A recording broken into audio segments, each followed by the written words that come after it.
To build the God Squad that you've always wanted, or to get some startup coins for sniping, use code FRIENDLY at discountmutcoins.com for 10% off your order.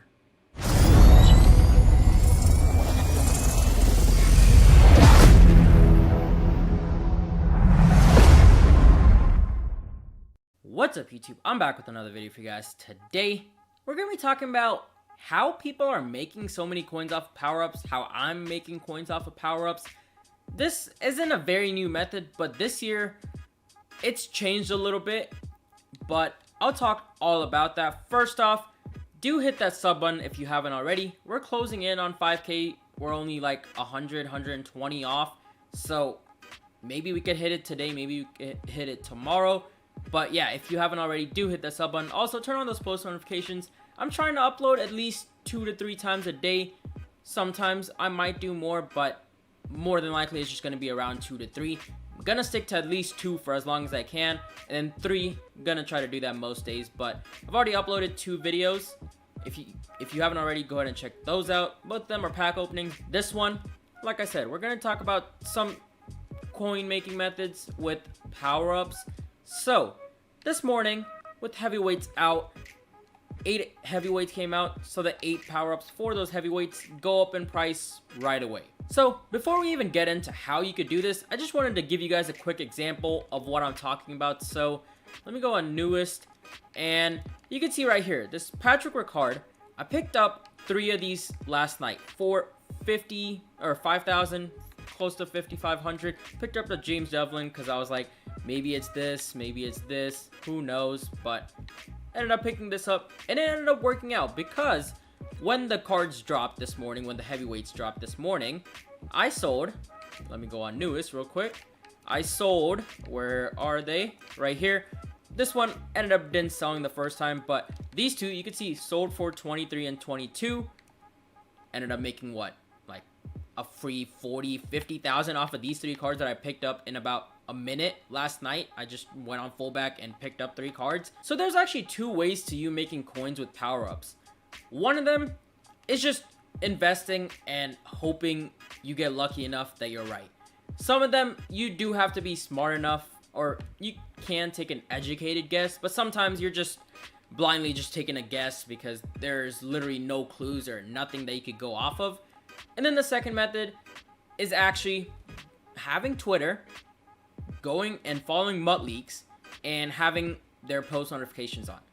Sometimes, they didn't do it today with heavyweights, but most of the times, they leak, that's why they're called Mutt Leaks, they leak the new stuff that's about to come out a lot earlier.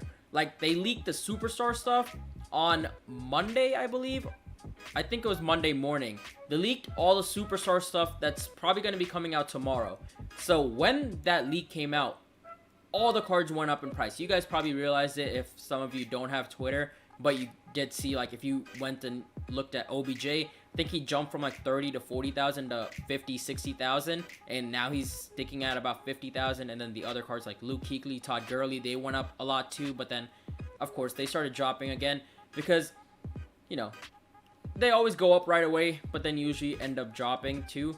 So yeah, that is one of the best methods to do, is go ahead and follow Mutt Leaks. I will leave a link to their Twitter in the description below so that you guys can go follow and turn on post notifications so that you get notified right when they post something, so that you can get on Madden or get on the companion app and buy the cards that you need to, buy the power-ups that you need to. So you can make coins like that.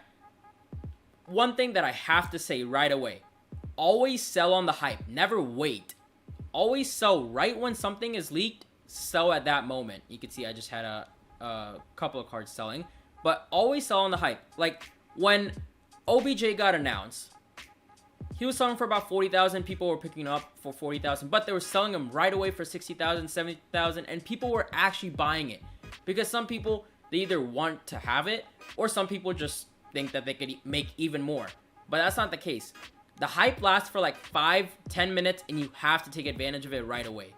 If you sell on the hype, which I did, you saw me selling those Patrick Ricards for 22, 23. I was a little bit late, like 5 minutes late. I could have sold it for like 30, 40,000, but I was a little bit late, but I was still in that little hype frame where those 2 cards ended up selling for 22,000 plus. But the third card, unfortunately, did not sell. The hype started dropping, and now they're down to like 15, 20,000. That's why my card sold for 19,000 the third time. So always sell on the hype. If you get a card that you think is about to get an upgrade, keep it right when it's announced. If you're watching the stream that hasn't been leaked yet, or if it did get leaked right away, sell right when that happens. Just post it for an absurd price. Believe me, if more than likely, like an 80-75% chance that that card will be bought. If it isn't bought right away delete it and then repost it for a little bit lower price. It's gonna get sold. So the other part that I was talking about, the investing part, you have to be kind of smart with it. So like for me with that Patrick Ricard, we already knew heavyweights were gonna come out because they did leak the Joey Bosa and the Lane Johnson. So, you know, heavyweights last year were only O linemen, D linemen, and then fullback. It makes sense. Heavyweights are usually the bigger guys who have absurd stats, which, believe me, this morning I made so many coins off of it. I basically spent, let's say, like 200,000, 250,000, and I picked up 5 new heavyweights for my team and got a George Kittle powered up all the way. So heavyweights are definitely really, really good. I took an educated guess since we already knew Joey Bosa was going to be the left end, and then what's his name, Lane Johnson is going to be the right tackle, right? I think he's the right tackle. I took my guesses. I didn't really want to guess on who the offensive linemen or the defensive linemen were going to be. I didn't really have the time to do it last night. So, you know, I went straight for the fullback. For fullback, I knew a couple of guys were going to get an upgrade soon. So, let me go on Powerups real quick. So, of course, most of the time, the upgrades will be Powerups. I did not think Anthony Sherman was going to get one because I just thought since so many Chiefs are getting cards, he probably wasn't going to get one. James Devlin, you saw me. I picked up one. I wasn't going to pick up many, but I didn't really think he was going to sell for more. And last night he was selling for like 7,000-8,000. I didn't think it was worth spending 7,000-8,000 for a potential like 20,000. That's just not in my thinking. But Patrick Ricard, he was the cheapest one up last night. There were like 5 or 6 up for 5,000. I was lucky enough to pick up 3 because someone else picked up the other 3. I picked him up because I knew there was supposed to be a fullback. Kyle, I just thought he was too high of an overall to start off with to even get another upgrade already. He's going to end up getting a heavyweight or team of the week. He always gets an upgrade. He's one of the best fullbacks because he keeps getting upgrades. But I knew he wasn't going to get an upgrade yet. So that's why I took my chances on Patrick Ricard. Turns out I ended up being right. So you always have to think about it a little bit whenever you're investing. Also, don't pay absurd prices for these cards. Just keep it in your range. Sometimes, you know, like left tackle, maybe like Laramie Tunsil has a theme diamond, so you know he's not going to get an upgrade anytime soon because he already has an 86 overall and 87 overall powered up card. He's not going to get an upgrade anytime soon. Anthony Costanzo, I don't think he has an upgrade yet. Ronnie Stanley doesn't have an upgrade yet. So people like these two, Teron Armstead, I don't think has an upgrade either. So people like these always have to look at if they have a higher overall card and what overall the newer cards are going to be. And then that's how you pick up cards. So heavyweights were 86 and 87s.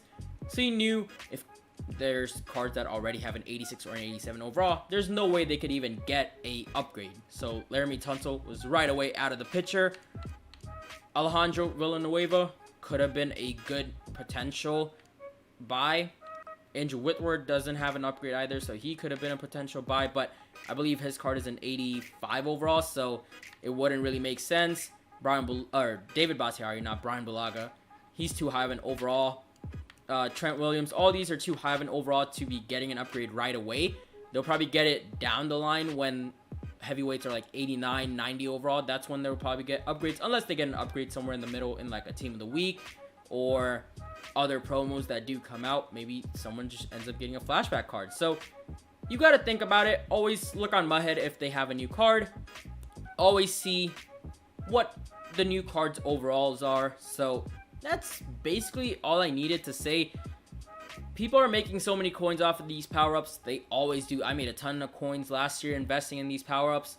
I hope you can make some educated guesses to make some investments and hopefully make some new cards. So I also wanted to give another example that an investment didn't really turn out well for me. So I have a lot of power-ups in my binder. That's because I tried investing for the flashbacks that were about to come out, because those came out on Tuesday. I started investing like Sunday, Monday, because we kind of knew that flashbacks were coming, and I started investing. I started thinking, what cards can get a flashback upgrade that aren't doing too well? David Johnson was literally my first option. I went to David Johnson right away. You saw, he didn't really pan out because he didn't get a flashback yet. I do think, though, he's gonna get an upgrade soon. That's why I've still kept him. I only bought him for like 1,500, 2,000, and whenever he drops, he's easily gonna go up to like 12, 15,000, and I could sell it on the hype right away. And some of the other investments that didn't really work out for me, Larry Fitz and Joe Hayden didn't really work out for me. I thought those two would get an upgrade soon, but that didn't work out. Jordan Reed, I thought, would get another upgrade. He didn't either. So you saw, sometimes I don't end up lucking out on it, but sometimes it works out, like that Patrick Ricard. So you could see, sometimes it works out, sometimes it doesn't. You just have to take your losses sometimes, but just keep in mind, that's how investments work in real life and in Madden. In real life, sometimes your investments make you a lot of money. Sometimes you ended up losing money. Same in Madden. Sometimes your investments work out and you can sell on the hype, make crazy amounts. Sometimes you can't. So yeah, that's basically all I have to say. So that is going to be it for this video, guys. If you did enjoy the video, don't forget to smash the like button to get 10 video, guys. Thanks for watching. Peace out.